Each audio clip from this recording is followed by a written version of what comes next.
Into the boroughs, the faithful tune in. Gary Mack's in the booth, let the musings begin. Orange and blue, through the highs and the lows, breaking down every pitch, cause that's how it goes. It's MetsMusings, where the stories ignite. A recap, a rant, and a Saturday night. Stats and passion, a voice fans trust. All for the team that's forever with us.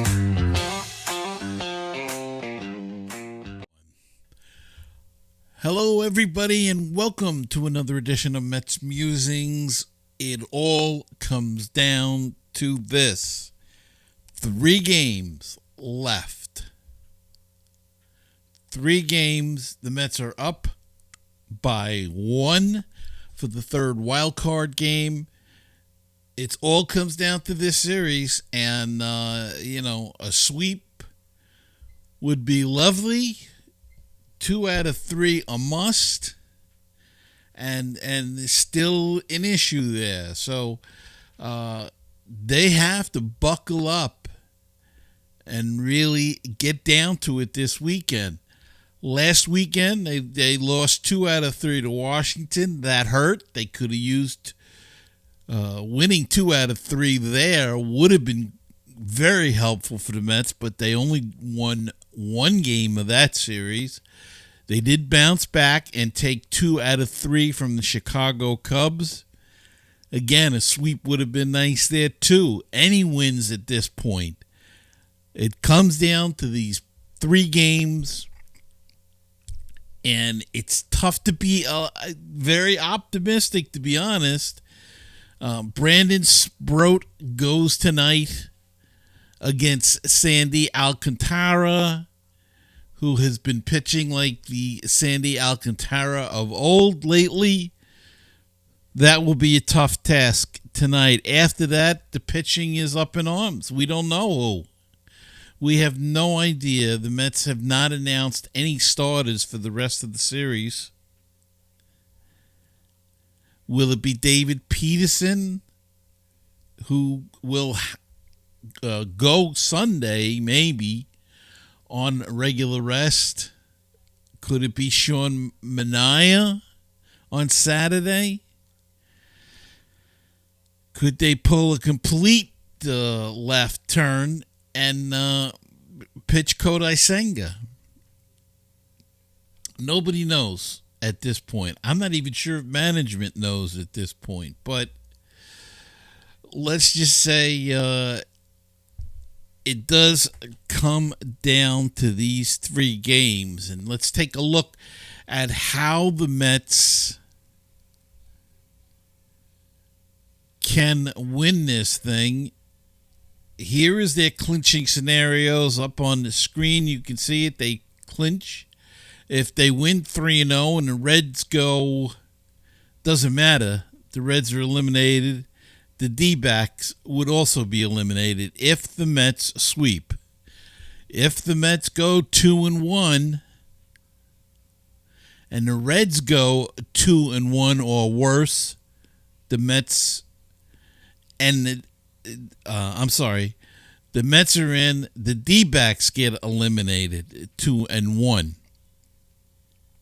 If the Mets go 1-2, in order for them to clinch, the Reds have to go 1-2 or worse. And the D-backs have to go 2-1 or worse.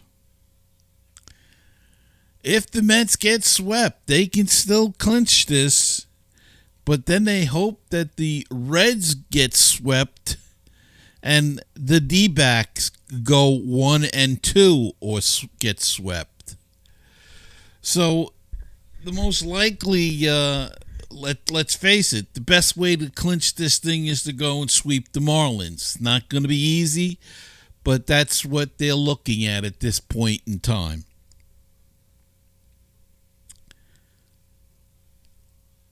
it's a shame that it's come down to this. The way that this team has played in the first half of the season, you would have hoped that they would have a lead either in the division. They had a lead in the division at one point in time, or in a solid in the wild card, and it's not working out like that. It's working out like last year, but I don't know. It's not a good position that they're currently in, and they're going to have to fight if they really want this. And as I said, it comes down to this. You win and you're in. Take it one game at a time,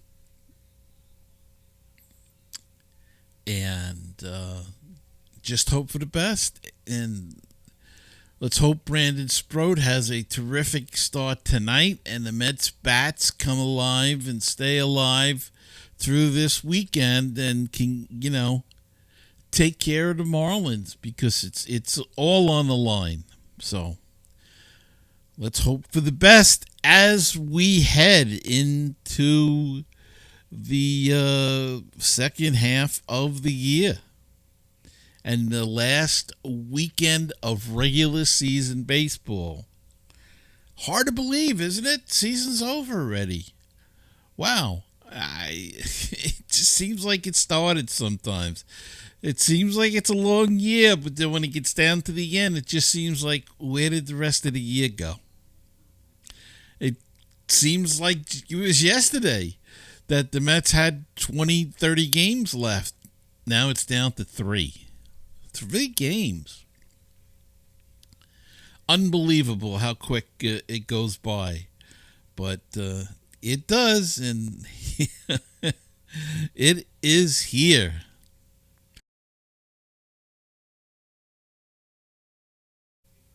All right, let's take a look at the injury update. Not much to talk about. I mean, you know who's hurt and who's not. But Tyler McGill underwent Tommy John surgery. He was out, as you know, and he will miss the remainder, of course, of this year and likely most of next year as well. It was reported that he had been recommended for the procedure, but he was looking for a non-surgical solution. He has been on the injured list since June with right elbow inflammation. He had begun a rehab assignment in August, but was shut down in early September due to renewed soreness. As mentioned, he was recommended for surgery a few days ago, though he was still considering all options. It seems he couldn't find a viable non-surgical alternative and decided to go under the knife. So Tyler McGill is out next season. We will not be seeing Mr. McGill in a Mets uniform next year, and who knows what, when, and if we ever see him again as a New York Met. So that's basically the big news in the injuries with the season almost over.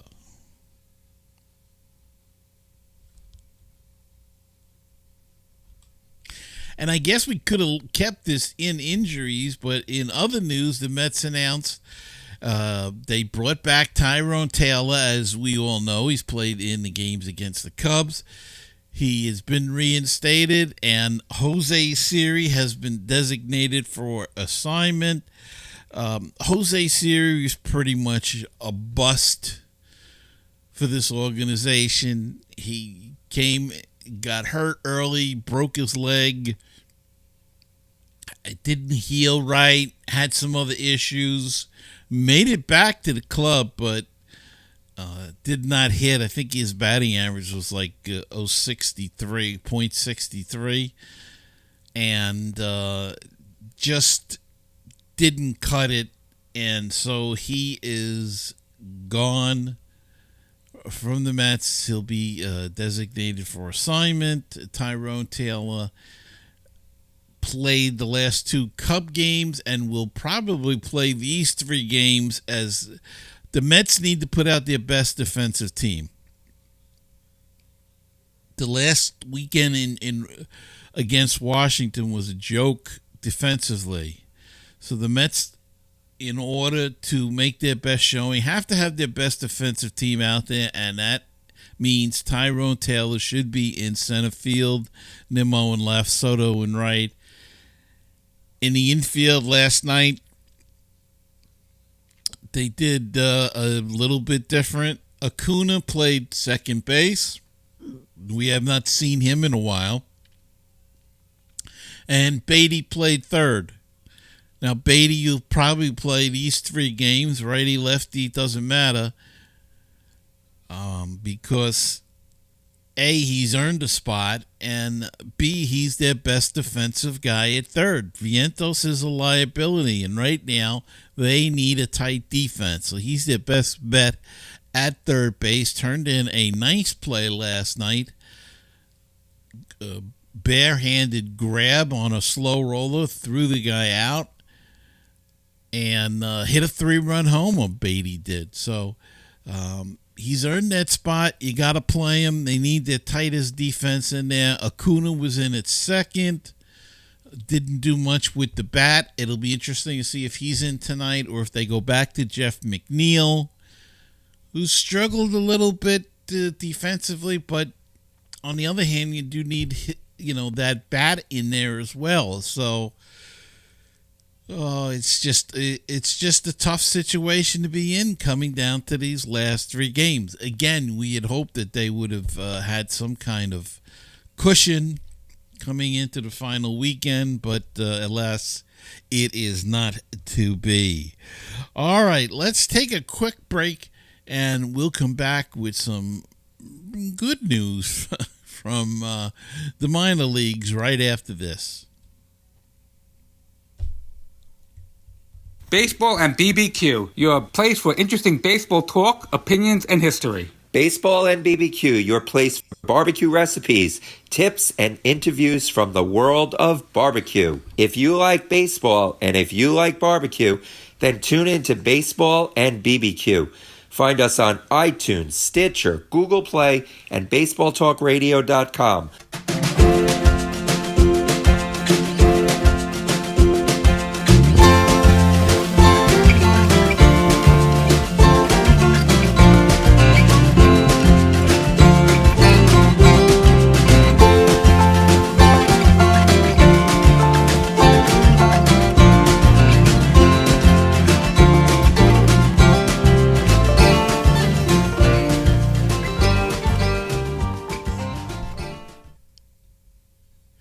Okay, and we're back, and now it's time to go down on the phone.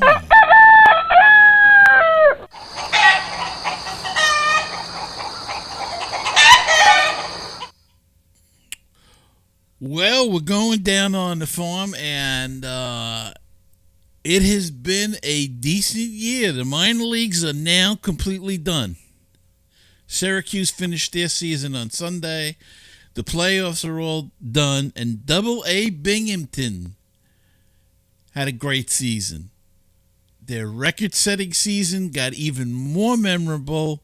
They racked up 90 wins, the best in franchise history over this season, counting both halves together. And the Rumble Ponies finished it off perfectly by winning the Eastern League Championship.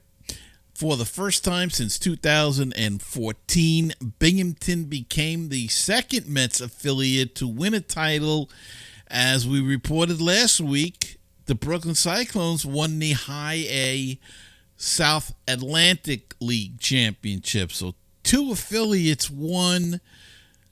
1 affiliate didn't make the playoffs, but was close, battled. And the final affiliate got knocked out. St. Lucie got knocked out in their first round.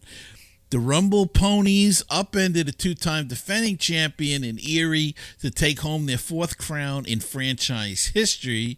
After dropping the finals opener on Sunday in Binghamton, they traveled to Erie, and Binghamton bested them 5-4 on Tuesday to set up an 8-2 victory in the finale in Erie, Pennsylvania, and won the championship. So congratulations go to the Binghamton Rumble Ponies, the second Mets affiliate to win a championship this season. What an exciting year it was in the minor leagues, and don't forget, these guys will, hopefully be coming up fairly soon. So we'll see. Keep your fingers crossed. 3 key members of the 2025 Brooklyn Cyclones have been named to the SAL, the South Atlantic League All-Star team. They are outfielder Carson Bain, infielder Jacob Raymer, and catcher outfielder Chris Suero. Each took home All-Star nods. The trio, ironically, were not on Brooklyn's roster for the postseason run. They had been promoted to Binghamton by that time, but they were there and were very important in the first few months of the year that saw Brooklyn clinch the Northern Division crown for the season's first half. So they played a major part, and for that they got elected to the Sally All-Star team. So congratulations to them. Starting pitcher Jonah Tong, outfielder second baseman A.J. Ewing, and outfielder Carson Benj, and third baseman, first baseman Jacob Raymer were all named to the Baseball America Minor League All-Stars just this past Wednesday. So congratulations to them for that honor. And Syracuse ended the season last Sunday on a high note with their prospects Jet Williams, Ryan Clifford, and Carson Bange all homered for AAA Syracuse in a 9-0 win over the Lehigh Valley Iron Pigs. Williams blasted his 7th home run at the AAA level in the top of the third inning, giving Syracuse a 2-0 lead. Joining in on the fun, Clifford and Bange went back-to-back in the top of the 6th inning to go up 5-0, and Luke Ritter and Kevin Parada also homered in the win. So Syracuse finished the year on a high note by winning their final game of the season, and all in all, it was not a bad year for Syracuse as well. They had a winning record, 77 and 73 in both halves combined. So it was just a good year overall for the Mets affiliates. So can't wait till next year to see, after the draft and all, where the Mets go, what young prospects could make the team in 2026. We've seen some of the pitching already, so keep your fingers crossed. And keep your fingers crossed this weekend that the Mets can sweep or go 2-1 at least and still be in it on Sunday evening when the dust settles. So we're going to cut it short today. So MetsMusings podcast is on Spotify, Apple Podcast, and wherever you get your podcasts. Make sure you subscribe as well. You can also get the video and the audio at MetsMusings.com if you wish. You could get the video on YouTube or Rumble. So no matter where you want to go and listen to it, we are there. Or watch it. So YouTube or Rumble or all of your favorite podcast apps. And that's going to wrap it up for this week's show. I hope you enjoyed it. I hope keeping my fingers crossed that the Mets can sweep this weekend. So until we meet again, remember to keep the faith, stay optimistic, and let's go Mets. I'm Gary Mack. I'll see you next time on another edition of Mets Musings.